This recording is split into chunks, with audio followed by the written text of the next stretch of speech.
Hi there, स्वागत है आप सबका इंग्लिश के वोकैब सेक्शन के इडियम्स एंड फ्रेजेस सीरीज में। ठीक है, आज की क्लास हम स्टार्ट करेंगे इडियम नंबर 274 से, जो कि है मेक अमेंड्स। मेक अमेंड्स जिसका मतलब होता है सिंपल वर्ड्स में to correct a mistake you have made specially in behaviour. ठीक है एवरीवन, तो मेक मतलब होता है करना और अमेंड्स मतलब होता है सुधार, तो सुधार करना। ठीक है, टू करेक्ट अ मिस्टेक मतलब कोई गलती हो गई है आपसे, खासकर आपसे किसी बिहेवियर में, आपके व्यवहार से कोई गलती हुई है, तो उसको करेक्ट करना, उसको ठीक करना, उसको सुधारना कहा जाता है इंग्लिश में फ्रेज के टर्म्स में मेक अमेंड्स। आइए एग्जाम्पल देखते हैं। She tried to make amends by inviting him out to dinner। ठीक है, ध्यान देना एग्जाम्पल सेंटेंस पे। आप देख सकते हैं इस एग्जाम्पल सेंटेंस में ये जो इडियम है मेक अमेंड्स वो यूज हुआ है। क्या मतलब हुआ इस सेंटेंस का कि उन्होंने कोशिश की या उसने कोशिश की गलती सुधारने की, उसने गलती सुधारने की कोशिश की उनको डिनर पर इनवाइट करके। इसका मतलब कि उन्होंने, मतलब किसी लड़की या महिला की बात हो रही है, किसी लड़की या महिला ने मिसबिहेव किया होगा किसी लड़के से या पुरुष से। अब वो जो लड़की है या महिला है वो क्या कर रही है, अपनी गलती सुधार रही है। कैसे? उस पुरुष को या उस लड़के को डिनर पर बुलाकर, है ना, डिनर पर बुलाकर। तो मेक अमेंड्स यानी गलती सुधारना। ठीक है, आगे बढ़ते हैं। Idiom number 275 everyone, makeup once mind. Makeup once mind, तो मेकअप वंस माइंड का एवरीवन सिंपल मीनिंग होता है टू डिसाइड। टू डिसाइड मतलब निर्णय लेना, फैसला लेना। एग्जाम्पल है he made up his mind to attend meeting. ठीक है, he made up his mind means he decided. He made up his mind means he decided. उन्होंने अपना माइंड मेकअप किया, मतलब उन्होंने डिसीजन लिया कि वो मीटिंग को अटेंड करेंगे। तो बहुत ही कॉमन इडियम है ये मेकअप वंस माइंड, जिसका मतलब होता है टू डिसाइड यानी निर्णय लेना। आगे बढ़ते हैं 276 everyone, miss the boat. Miss the boat अब इसका शब्दार्थ क्या हो जाएगा? बोट मिस कर देना, बोट यानी नाव मिस कर देना। अब यहां पे ये जो एवरीवन द बोट है, जो नाव है, वो प्रतीक हो गया है अपॉर्चुनिटी का, है ना, किसी अवसर का प्रतीक हो गया है। मिस द बोट यानी मिस एन अपॉर्चुनिटी, है ना, to lose an opportunity by being slow to act. किसी अवसर को, किसी मौके को मिस कर जाना, लूज कर जाना, गवा देना, है ना, कोई अवसर, कोई मौका गवा देना। कैसे? By being slow to act. By being slow to act मतलब आपको एक्शन जल्दी लेना चाहिए, लेकिन आपने एक्शन जल्दी लिया नहीं, आप स्लो हो गए, आप लेजी हो गए, और समय पर जो आपको काम करना चाहिए था आप कर नहीं पाए, और एक अपॉर्चुनिटी, है ना, एक चांस, है ना, जिससे आपको लाभ हो सकता था, फायदा हो सकता था, उसको आप मिस कर गए, उसको आपने लूज कर दिया, उसको आपने गवा दिया। एग्जाम्पल देख लेते हैं पहले, इसके बाद इसके बनने के पीछे की कहानी को भी सुनेंगे हम।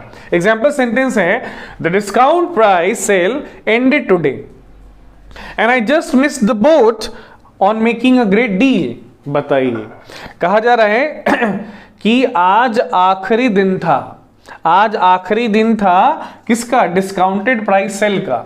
मतलब कोई वस्तु है या कोई सर्विस है, वो अपने डिस्काउंटेड प्राइस पर बिक रही थी, बिक्री हो रही थी उसकी, और आज उसका आखिरी दिन था, और मैं आज भी उस वस्तु को या सेवा को उस डिस्काउंटेड रेट पर, डिस्काउंटेड प्राइस पे नहीं खरीद पाया, नहीं परचेस कर पाया, और मैंने क्या किया? बोट मिस कर दिया।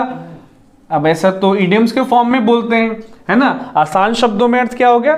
बोट मिस किया मतलब मैंने अपॉर्चुनिटी मिस कर दी, मैंने एक अवसर, एक मौका गवा दिया। On making a great deal, नहीं तो एक बहुत बड़ा सौदा कर सकता था मैं, बहुत बड़े सौदे करने के अवसर को मैंने गंवा दिया। तो मिस द बोट यानी miss an opportunity, to lose an opportunity by being slow to act. अब सुनिए इसके बनने के पीछे की कहानी। अब देखिए एवरीवन, ये जो इडियम है ये पुराने जमाने से ही आया है।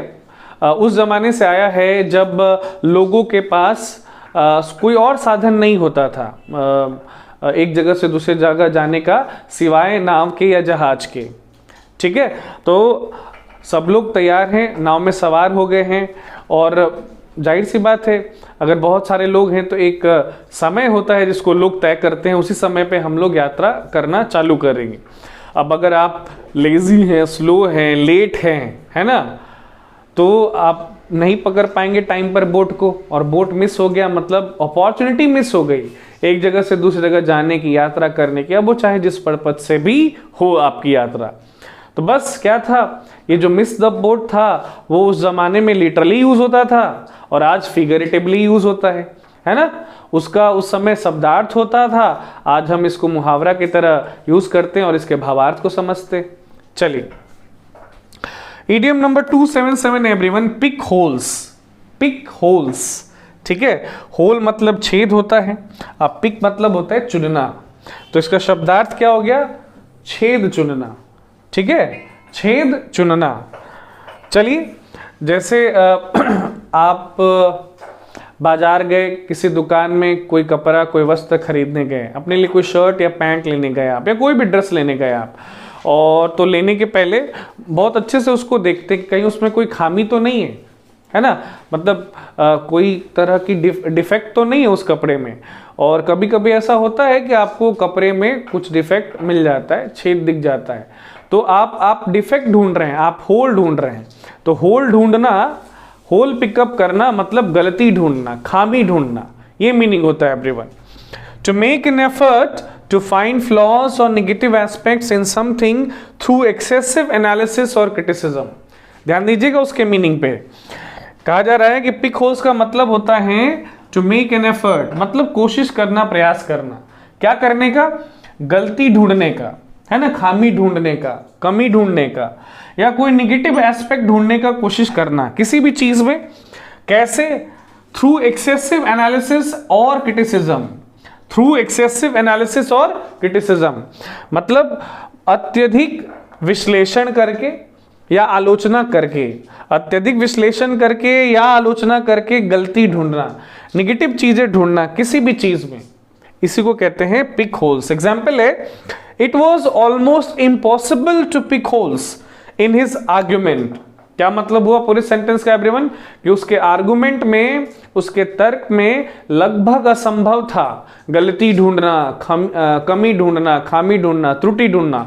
मतलब इतना लाजवाब, है ना, इतना रीजनेबल आर्गुमेंट वो दे रहा था कि उसमें गलती ढूंढना लगभग इम्पॉसिबल था।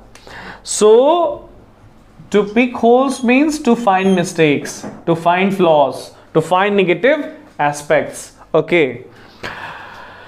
Idiom number 278 है everyone, shed और cry और weep crocodile tears, है ना, मतलब इन तीनों में से किसी एक वर्ब को आप यूज कर सकते हैं। shed crocodile tears या cry crocodile tears या weep crocodile tears, है ना, तो वर्ब के बदले इन तीनों में से किसी एक को आप यूज कर सकते हैं। अब इसका हिंदी इक्विवेलेंट होता है, ठीक ऐसा ही मुहावरा अपनी हिंदी भाषा में भी है। क्या है, कौन है, घरियाली आंसू बहाना या मगरमच्छ के आंसू रोना। घरियाली आंसू बहाना या फिर मगरमच्छ के आंसू रोना, मतलब आसान शब्द में, show sadness that is not real और सिंसियर, मतलब उदासी दिखाना, दुख दिखाना, मतलब प्रिटेंड करना कि मैं दुखी हूं लेकिन आप एक्चुअली में दुखी नहीं है, मतलब दुखी होने का, उदास होने का दिखावा करना, ये मतलब होता है मगरमच्छ के आंसू बहाने या फिर घरियालू आंसू बहाने का, है ना, जो किसी का मतलब होता है शेड क्रोकोडाइल टीयर्स या क्राई क्रोकोडाइल टीयर्स या वीप क्रोकोडाइल टीयर्स। ठीक है, एग्जाम्पल देख लेते हैं। When my daughter doesn't get what she wants, she cries crocodile tears। बताइए, बच्चे तो ऐसे होते हैं, है ना। इसी तरह की एक बच्ची है किसी आदमी की, किसी व्यक्ति की, वो बता रहे हैं अपने बेटी के बारे में कि जब उनकी बेटी को कुछ नहीं मिलता है जो वो चाहती है तो वो क्रोकोडाइल टीयर्स क्राई करती है, मतलब वो घरियाली आंसू बहाती है, मगरमच्छ के आंसू रोती है, मतलब वो एक्चुअली में दुखी नहीं होती है लेकिन प्रिटेंड करती है, दिखावा करती है कि वो बहुत ज्यादा दुखी है क्योंकि वो चीज उसको नहीं मिला है।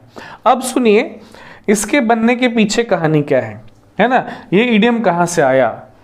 देखिए, तो ये जो ईडियम है वो एक लेजेंड से आया है, वो एक पौराणिक कथा से आई है, जिसमें कहा जाता था कि मगरमच्छ जब अपने शिकार को खाते थे तो रोते थे, खाते समय वो अपने शिकार को रोते थे, लेकिन क्या है ना, उनके आंसू के निकलने के पीछे एक साइंटिफिक रीजन है एवरीवन।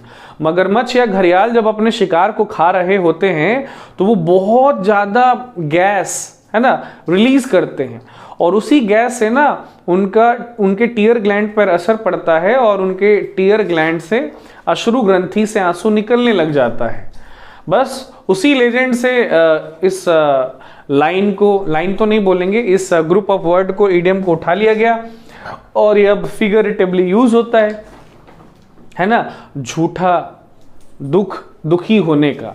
ठीक है, तो this was idiom number 278 everyone. Idiom number 279 है everyone, show a clean pair of heels. Show a clean pair of heels. अब इसका शब्दार्थ क्या होगा? शो यानी दिखाना, क्या दिखाना? साफ पेयर ऑफ हील्स दिखाना। ठीक है, हील्स एवरीवन कहाँ होता है? हमारे पैरों में होता है, जूतों में भी होता है। ठीक है, तो शब्दार्थ है कि हील्स का साफ पेयर दिखाना, ये तो शब्दार्थ हो गया। भावार्थ क्या होता है everyone? To run away from somebody at a great speed, है ना। तो टू रन अवे यानी भाग जाना, किसी व्यक्ति से दूर भाग जाना। एट अ ग्रेट स्पीड मतलब बहुत गति से किसी व्यक्ति से दूर भाग जाना। इसी को हम लोग अपने हिंदी में कहते हैं मुहावरे के रूप में 9-2-11 होना, या फिर 1-2-3 हो जाना। ठीक है एवरीवन, तो किसी व्यक्ति से बड़ी गति के साथ दूर भाग जाना, to show a clean pair of heels. आइए इस इडियम को एक एग्जाम्पल में यूज करते हैं। देखिए, एग्जाम्पल सेंटेंस है, as soon as chain snatcher saw a policeman he showed a clean pair of heels. तो जैसे ही चेन स्नैचर ने एक पुलिसमैन को देखा, है ना, तो क्या किया उसने?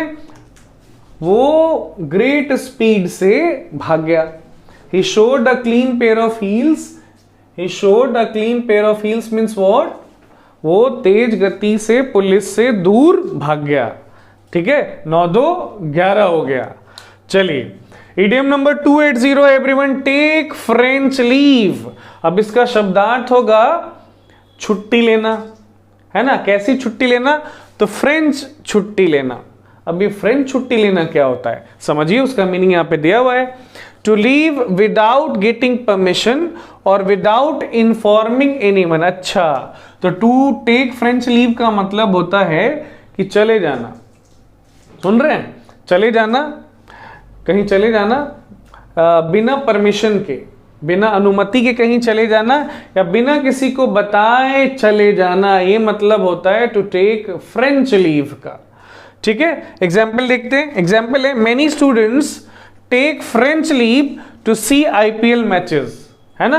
तो आईपीएल मैचेस देखने के लिए बहुत सारे स्टूडेंट्स बिना अनुमति के चले जाते हैं, स्कूल से, कॉलेज से, कोचिंग से।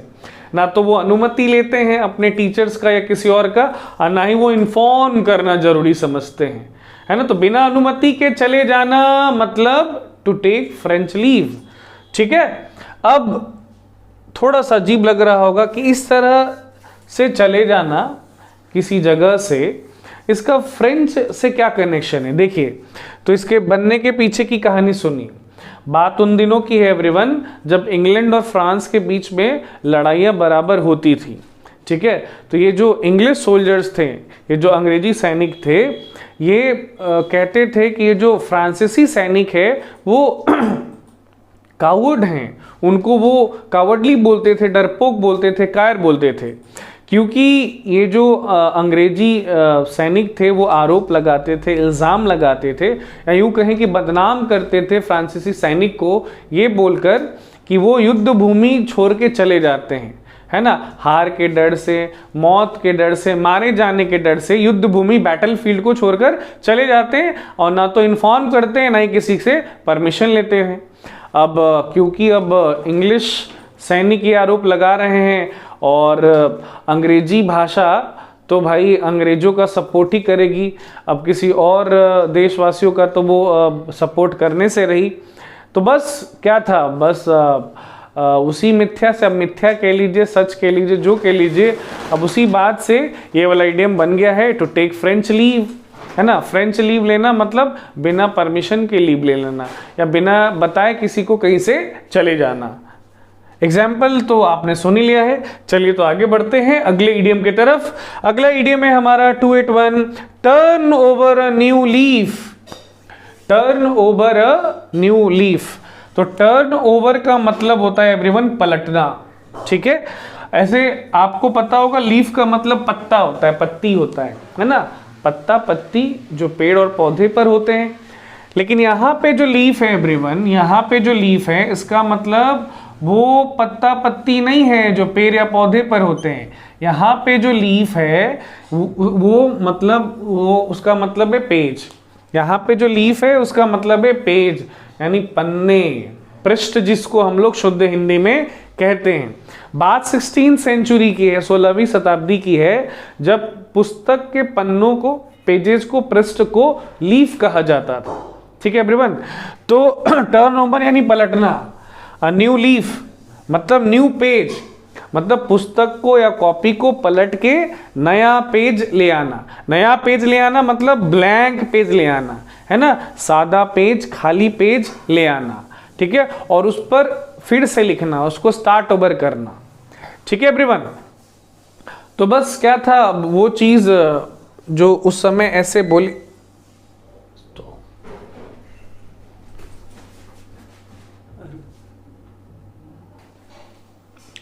इडियम नंबर 281 है everyone, turn over a new leaf. Turn over का मतलब होता है पलटना, और यहाँ पे जो वर्ड दिख रहा है आपको लीफ, उसका मतलब पत्ती या पत्ता नहीं है, पत्ती या पत्ता नहीं है जो पेड़ और पौधे पे मिलता है। यहाँ पे लीफ का मतलब एवरीवन पेज। तो turn over a new leaf means turn over a new page, यानी नया पन्ना पलटना, है ना, पन्ना पलट के नया पेज, नया पृष्ठ लाना, ठीक है एवरीवन। देखिए बात 16वीं सेंचुरी की है, बात 16वीं शताब्दी की है, जब बुक के या कॉपी के पेजेस को, पन्नों को, पृष्ठ को लीफ कहा जाता था, पेजेस नहीं कहा जाता था, ठीक है। तो उसी समय से ये इडियम यूज होता चला आ रहा है। तो to turn over a new leaf मतलब to turn over a new page, है ना, किसी पुस्तक का, कॉपी का पन्ना पलटना और नया पन्ना लाना, ब्लैंक पन्ना लाना, ताकि हम स्टार्ट ओवर कर सके, है ना, बात को बिल्कुल शुरुआत से फिर से लिख सके, ठीक है। अब देखिए, अब इसका मीनिंग क्या होता है, इसका मतलब क्या होता है, इसका भावार्थ क्या होता है।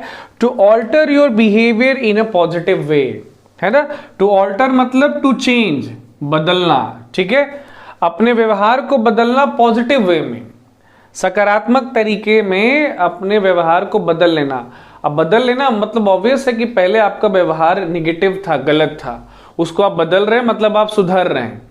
तो इसको हिंदी में कह सकते हैं आप नई शुरुआत करना, है ना, मतलब बेहतर के लिए बदल जाना, to turn over a new leaf, ठीक है एवरीवन।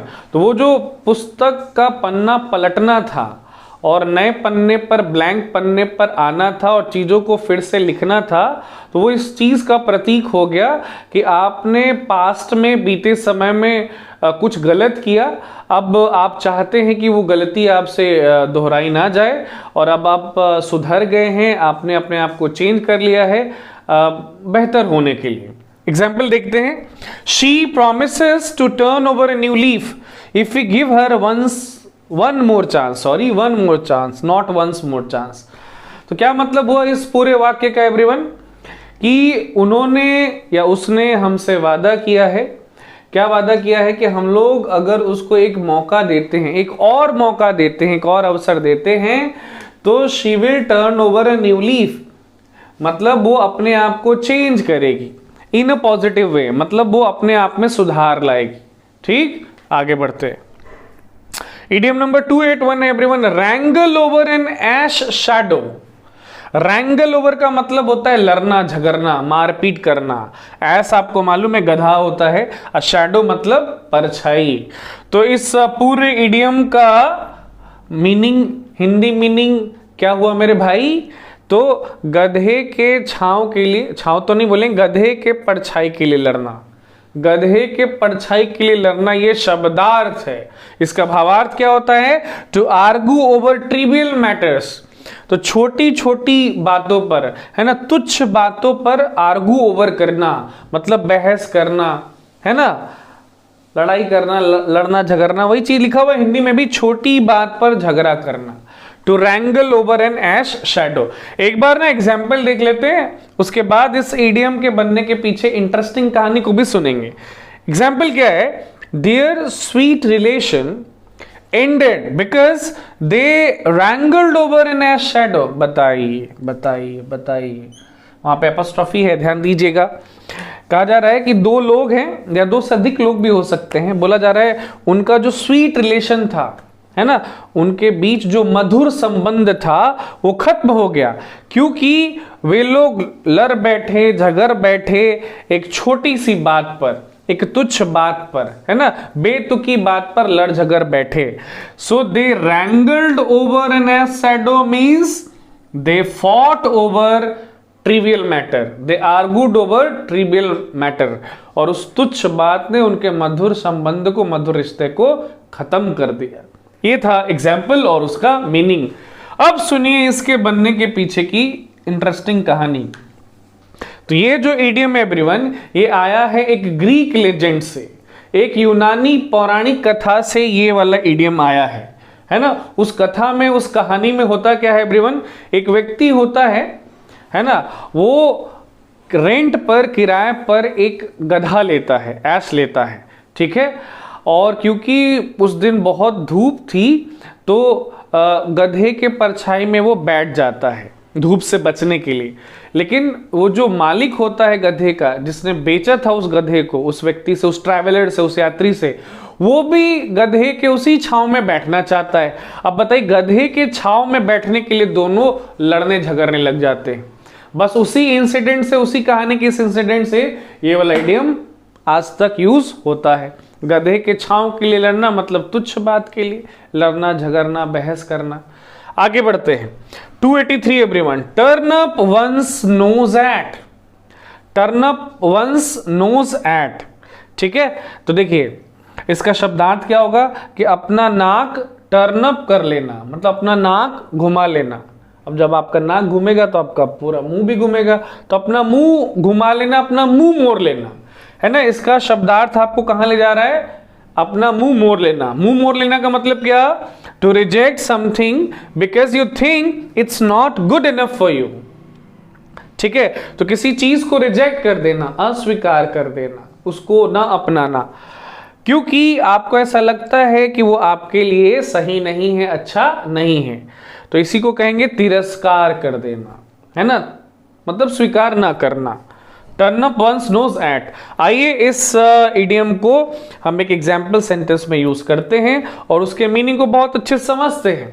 एग्जाम्पल सेंटेंस क्या है? I am not in a financial position to turn my nose at several thousand pounds. ध्यान दे रहे एग्जाम्पल सेंटेंस पे, कहा जा रहा है कि मैं उस फाइनेंशियल पोजीशन में नहीं हूं कि मैं सेवरल थाउजेंड पाउंड्स को क्या कर दूंगा? रिजेक्ट कर दूंगा। समझ रहे हैं? मेरी फाइनेंशियल पोजीशन वैसी नहीं है, मेरी आर्थिक स्थिति उतनी मजबूत नहीं है। कहने का मतलब आसान शब्दों में है कि मैं इतना भी अमीर नहीं हूं कि मुझे मिलेंगे हजारों पाउंड रुपए और मैं उसको रिजेक्ट कर दूं, मैं उसको स्वीकार ना करूं। तो ऐसे रिजेक्ट करने का स्थिति में मैं नहीं हूं, मैं उतना अमीर नहीं हूं, ठीक है। ध्यान दे रहे हैं? देखिए turn up one's nose at का इस्तेमाल हुआ है, जिसका मतलब यहां पे है to reject. So I am not in a financial position to turn my nose at means I am not in a financial position to reject several thousand pounds, ठीक है। Idiom number 284 everyone, will and wo, will and wo। तो WEAL, will का मतलब हो गया good times, अच्छा समय, है ना, खुशी का समय, सुख का समय। WOE का मतलब हो गया बैड टाइम्स, बुरा समय, है ना, दुखद समय, दुख का समय, तो विल एंड वो मतलब अच्छा समय बुरा समय, है ना, खुशी के दिन गम के दिन। ओके, एग्जाम्पल है Dean is a devoted friend, you can count on him to be there in weal and woe. क्या मतलब हुआ भैया इस सेंटेंस का कि डीन नाम का एक व्यक्ति है, उनके बारे में कहा जा रहा है कि वो एक डिवोटेड फ्रेंड है डिवोटेड फ्रेंड है, डेडिकेटेड फ्रेंड है, समर्पित मित्र है, ठीक है। So you can count on him, आप उन पर निर्भर रह सकते हैं, आप उन पर भरोसा कर सकते हैं, आप उन पर विश्वास कर सकते हैं। To be there in weal and woe, आप उन पर भरोसा कर सकते हैं, वो आपके साथ विल में भी रहेंगे, वो में भी रहेंगे, अच्छे समय में भी रहेंगे आपके साथ और बुरे समय में भी आपके साथ रहेंगे। सो विल एंड वो मतलब good times and bad times. आगे बढ़ेंगे, idiom number 285 everyone, wear one's heart on one's sleeve. इसका शब्दार्थ क्या हुआ कि अपने हृदय को, अपने दिल को वेयर करना मतलब पहनना, कहाँ, अपने स्लीप पर, है ना, अपने स्लीप पर मतलब अपने आस्तीन पर, तो अपने हृदय को अपने आस्तीन पर पहन लेना, तो ये शब्दार्थ है। भावार्थ क्या है, openly reveal your feelings and emotions, yes, मतलब दिल खोलकर बातें कहना, दिल खोलकर अपने फीलिंग्स को और इमोशंस को जाहिर करना, अपने भावनाओं को और अपने जज्बातों को जाहिर करना। यहाँ पे जो एवरीवन हार्ट है, ठीक है, वो प्रतीक है अपने अंदर की बातें, है ना, आपके भाव, आपके विचार। तो दिल आप अपने स्लीप पर पहन रहे हैं मतलब अपने दिल की बातें, अपने मन की बातें किसी को ओपनली खुलकर बता रहे हैं बिना कुछ छिपाए हुए। एग्जाम्पल है, ही वोर his heart on his sleeve and it was obvious that he was shattered by his recent breakup with his girlfriend। क्या मतलब हुआ भैया कि उन्होंने दिल खोलकर अपनी बातें बताई, दिल खोलकर अपनी बातें बताई मतलब उन्होंने सारी बातें बता दी, उनके मन में, दिल में, दिमाग में जो भी बातें थी, फीलिंग्स थी, इमोशन थी, उन सबको उसने जाहिर कर दिया। और उनकी सारी बात सुनकर ये स्पष्ट था, ये ऑब्वियस था कि ही वॉज शैटर्ड, वो टूट चुके थे, मतलब वो बहुत ज्यादा दुखी थे, वो बहुत ज्यादा उदास थे अपने रीसेंट ब्रेकअप से, है ना, गर्लफ्रेंड के साथ उनका हाल ही में ब्रेकअप हो गया था। अब इससे वो शैटर्ड हो गए थे, काफी ज्यादा हतोत्साहित थे, डिस्करेज थे, है ना, उदास निराश थे। और ये सारी बातें उन्होंने बताई, दिल खोल के बताई, बिना कुछ छिपाए हुए बताया। 286 एवरीवन, होल 9 यार्ड्स, ये है इडियम, होल 9 यार्ड्स। यार्ड यानी गज, 9 मतलब 9, होल मतलब पूरे, मतलब सारे 9 गज, मतलब पूरा का पूरा 9 गज, ये शब्दार्थ है। भावार्थ क्या होता है, द होल ऑफ समथिंग, किसी चीज का होल, किसी चीज का इंटायरिटी, किसी चीज का टोटलिटी, मतलब संपूर्णता, पूर्णता, संपूर्णता, ठीक है एवरीवन। एग्जाम्पल है, if you want to run for class president I be with you the whole 9 years। क्या मतलब वो इस सेंटेंस का कि अगर आप क्लास प्रेसिडेंट के लिए रन करना चाहते हैं, मतलब अगर आप क्लास प्रेसिडेंट के लिए इलेक्शन कंटेस्ट करना चाहते हैं, चुनाव में खड़े होना चाहते हैं, तो मैं आपके साथ रहूंगा, है ना, I'll be with you the whole 9 years, I'll be with you the whole 9 years मतलब I will be with you all the time, मैं आपके साथ हर समय रहूंगा, हर एक्टिविटी में रहूंगा, हर जगह रहूंगा, पूरी तरह से रहूंगा, ठीक है, पूरा सपोर्ट, कंप्लीट सपोर्ट रहेगा मेरा आपको। The whole 9 years everyone, the whole of something, संपूर्णता। आगे बढ़ते हैं, idiom number 287 everyone, will o' the wisp, will o' the wisp. Okay, तो विल ओ द विस्प के 2 मीनिंग होते हैं। पहला होता है अनअचीवेबल, मतलब ऐसी कोई चीज जिसको आप अचीव नहीं कर सकते, जिसको आप पा नहीं सकते, प्राप्त नहीं कर सकते, हासिल नहीं कर सकते, जहां पहुंच नहीं सकते हैं आप। और सेकंड मतलब होता है इल्यूजन, उसी के जैसा मिलता जुलता है, इल्यूजन यानी भ्रम, छल, छलावा, मिथ्या, है ना, कोई झूठी चीज, है ना, जो काल्पनिक है, जो सच में है ही नहीं। तो ये सारे मीनिंग्स होते हैं किसके, विल ऑफ द विस्प के। पहले हम एग्जाम्पल सुनेंगे, एग्जाम्पल देखेंगे, एग्जाम्पल को समझेंगे, उसके बाद उस इडियम के बनने के पीछे की कहानी पर आएंगे। एग्जाम्पल सेंटेंस क्या है everyone? Full employment is the will of the wisp that politicians have been chasing for decades। ध्यान दिया आपने एग्जाम्पल सेंटेंस पर? कहा जा रहा है कि पूर्ण रोजगार क्या है? विल ऑफ द विस्प है। पूर्ण रोजगार क्या है? विल ऑफ द विस्प है, मतलब वो इल्यूजन है, वो छल है, छलावा है ना, जिसके पीछे सारे पॉलिटिशियन दशकों से भाग रहे हैं। कहने का मतलब ये हुआ एवरीवन कि ऐसा सिचुएशन, कंडीशन कभी नहीं आएगा किसी देश में कि जहां सारे व्यक्ति, सारे लोग के पास जॉब होगी, सब काम कर रहे होंगे। तो ऐसा सिचुएशन कभी भी आने वाला है नहीं। ये छल है, छलावा है, भ्रम है, धोखा है, कल्पना है, उससे ज्यादा कुछ नहीं है। ठीक, मीनिंग सुना आपने। अब सुनिए इसके बनने के पीछे की कहानी, विल ऑफ द विस्प के बनने की पीछे की कहानी। तो विल ऑफ द विस्प क्या होता है एवरीवन? समझिएगा, ध्यान दीजिएगा। WISP विस्प, ठीक है, WISP विस्प को आप समझ सकते हैं अमाउंट ऑफ स्मोक। विस्प का मतलब होता है अमाउंट ऑफ स्मोक, ठीक है। तो स्मोक यानी धुआं, धुआं का जो एक अमाउंट होता है, जो छोटा अमाउंट होता है, उसको विस्प कहते हैं, ठीक है। एक्चुअली ये जो विस्प है एवरीवन, ये क्या है? एक तरह का फ्लेम है। फ्लेम समझते होंगे, जब आग जलती है तो जो लौ दिखता है आपको, वही फ्लेम होता है। तो मार्शी एरिया में, दलदली इलाके में जो प्लांट्स और ट्रीज होते हैं, वो एक तरह का गैस, एक तरह का स्मोक प्रोड्यूस करते हैं, जिसको कि विस्प कहा जाता है, ठीक है। अब पुराने ज़माने में एवरीवन ऐसा कहा जाता था कि वो जो विस्प दिख रहा है, वो जो फ्लेम दिख रहा है, वो जो धुआं दिख रहा है, वो एक्चुअली कोई भूत है, वो एक्चुअली कोई स्प्राइट है, कोई स्पिरिट है, जिसके पैर ना मूव कर रहे हैं, जो आगे पीछे हो रहा है। तो ट्रैवलर्स को, मूर्ख ट्रैवलर को कहा जाता था कि उस लाइट को फॉलो करो, है ना। फ्लेम है तो ऑब्वियस है कि वो लाइट का एक सोर्स होगा। तो जो फुलिस्ट ट्रैवलर्स होते थे उस जमाने में, तो मार्सी एरियाज में जब वो ट्रैवल कर रहे होते थे दलदली इलाके में, तो उनको बेवकूफ़ बनाने के लिए कोई कह देता था कि उसी को फॉलो करो, उसी को फॉलो करोगे तो तुम अपने मंजिल पर पहुंच जाओगे। और ये बेवकूफ़ ट्रैवलर उसी को फॉलो करते थे और सही रास्ते पर जाने के बजाय गलत रास्ते पर जाते थे और भटक जाते थे, रास्ता भूल जाते थे। तो उस समय से वो जो विस्प है एवरीवन, वो जो फ्लेम है, वो जो स्मोक है, वो प्रतीक हो गया है किसी अनअचीवेबल चीज का या किसी इल्यूजन का, ठीक है। बाकी आपने एग्जाम्पल सुना ही कि फुल एम्प्लॉयमेंट क्या है? विल ऑफ द विस्प है। वो अचीवेबल नहीं है, वो इल्यूजन है, वो रियलिटी नहीं है।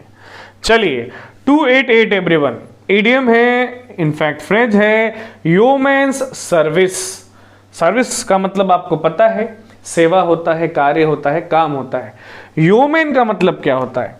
तो योमेन एवरीवन फार्मर को बोलते हैं, किसान को, कृषक को, ठीक है। योमेन बोलते हैं फार्मर को, जो पीजेंट होते हैं, छोटे किसान, उनसे ऊपर होते हैं, और जो लैंड ओनर होते हैं उनसे छोटे होते हैं। और ये जो ह्यूमन होते थे उस जमाने में, वो अपने कड़ी मेहनत के लिए, कठिन परिश्रम के लिए जाने जाते थे। तो अगर ह्यूमन सर्विस बोला जा रहा है तो इसका मतलब कि गुड, ऑनेस्ट और हार्ड वर्क का बात किया जा रहा है। मतलब कार्य की बात हो रही है, और कैसा कार्य? अच्छा कार्य, नेक कार्य और कठिन कार्य, ठीक है। इस जिसको आप हिंदी में एक शब्द में उत्कृष्ट कार्य भी कह सकते हैं। एग्जाम्पल है, हिज ट्रस्टी सोड डिड हिम ह्यूमन सर्विस। बताइए, कहा जा रहा है कि उसका जो भरोसेमंद सोड था यानी तलवार, उसने ह्यूमन सर्विस दिया, मतलब उसने बहुत काम किया, उसने बहुत हेल्प किया उस व्यक्ति की जिसकी वो तलवार थी, जिसका वो सोड था। Idiom number 288 everyone.